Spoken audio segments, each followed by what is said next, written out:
Okay, so you're installing trims, doors, you're finishing off rooms and they look wonderful, except right here, exposed nail heads, gaps in trim, unsightly gaps, shadow lines. It's all a wreck. It doesn't look complete until you fill them up and seal them. Now let me show you a couple tricks. The nails need to be sunken and recessed. Now look at this one. If they're sticking out, you're going to have to deal with that. Let me give you some advice. I've been on construction sites and remodeling job sites, and I've observed painters, professional painting crews, actually take longer with the prep of a room than applying the painting. So getting the prep right will make that finished work look complete. So we need to use spackles and caulks and whatever to fill nail heads, gaps in trim, shadow lines, any kind of unsightly gap. Okay, like I said, in a perfect world, you want your fastener to be sunken, countersunk is what it's called, and you're going to use that little hole, that little space to fill in like a spackle or some kind of wood filler. If your trim and product is unfinished, go ahead and use wood filler. You got to paint anyways. However, if it's already painted and it's about done, go ahead and use a white spackle such as this product here. When it dries, it will be completely white and you'll be done. Now, if they're sticking out like over here, you do have to use a tool called a nail set. I seem to lose my nail set all the time. They're tiny little metal devices. So if you can't find yours like me, go ahead and find a nail. If you look carefully, finished nails always have that little dimple in the middle. That dimple is so your nail set can hold onto a sharp piece and you can drive it all the way in further. All right, here's what finished nails look like.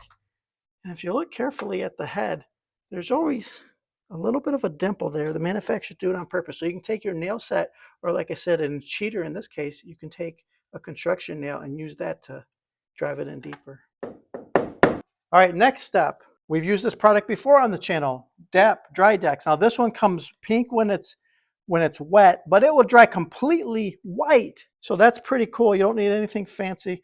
You're just going to take your finger and you're just going to shove it in.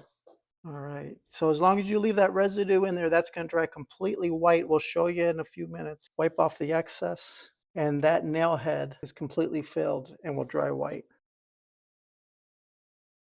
Once it's smeared into the divot where the nail holes were, just wipe off the excess. So as it starts to dry, it'll turn white. I have a pre-moistened cleaning rag here, and I'll just take off the excess while still leaving the filler product in the nail hole, so those will dry completely white. Okay, while those nail holes dry, let's move on to the caulking to fill the trim gaps. Remember, a caulk gun provides every tool you need to apply the caulk. You don't have anything additional needed. Right, there's your cutting tool. So you use that to snip off a little bit of the tip. You don't want too big of a hole. Your work will be neater and you'll save caulk if you use a small hole. Next, you have to puncture the inner seal. They've thought of that as well. Underneath, you pull the pin, pop that inner seal. Okay, now you're ready to draw it back and drop it in your caulk gun. Okay, if you're pulling the trigger, the caulk is coming out. Also, pressure is applied if this tip is up. If you want to release pressure, pull this tip back to give it a little bit of relief so it won't be spilling all out. Okay, here we have an unsightly gap. It was a very old building with a new door, so nothing fit quite right. We'll have to adjust this later. So let's fill in this gap, and then we'll come back and do finished paint. But if you can see that before, after, it's very satisfying to get the caulk in there and fill that unsightly gap. And then you'll come back with a wet finger and smear it on out. Now when that dries, we'll just have a little bit of the gray wall color paint to touch up and it'll be perfect. Now one of the most common spots you'll need caulk is baseboard trim. If it's paintable baseboard trim, that will always have to be sealed between the wall and the trim, otherwise it just will not be a finished appearance. Okay, it's been about half an hour and the nail heads are turning white.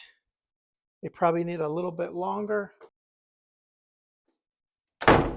Okay guys, that's a wrap for this week. I knew you could do it. Remember to finish off any unsightly gaps and cracks and crevices. We will see you next week.